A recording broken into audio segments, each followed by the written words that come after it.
Tingnan natin ang time-lapse video ng pagtatayo ng isang locally made submarine ng Taiwan.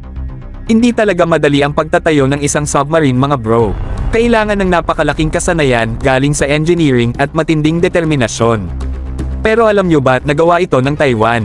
Tinanggap nila ang hamon at ang kanilang sipag at tiyaga ay nagliliwanag sa kahangahangang time-lapse na video na ito.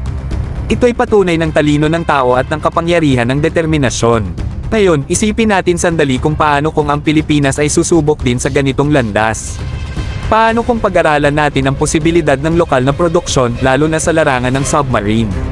Kaya ba ng mga Pilipino magtayo ng sariling indigenous submarine? Ang ideyang ito ay talagang nakakapagpabilis ng tibok ng puso. Isipin ang magiging epekto nito mga bro.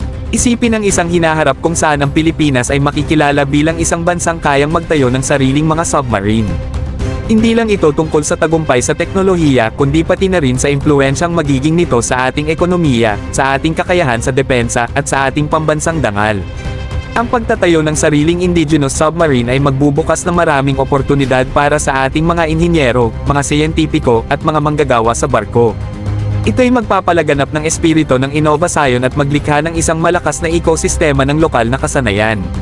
Isipin ang mga trabahong mabubuo, ang kaalaman na maaaring mabuo, at ang mga pag-unlad sa teknolohiya na dadalhin nito sa ating bayan. Pero hindi doon nagtatapos ang epekto mga bro. Sa sariling mga submarine, ang Pilipinas ay magpapalakas ng ating depensa sa karagatan. Mapapalakas nito ang ating kakayahan na protektahan ang ating mga karagatan, tiyakin ang ating mga interes, at ipakita ang ating presensya sa rehiyon. Magiging isang puwersa tayo na dapat katakutin, isang tanglaw ng lakas at kakayahan. Kaya't mangarap tayo ng malaki at tanggapin ang posibilidad ng mga Filipino-made na submarine.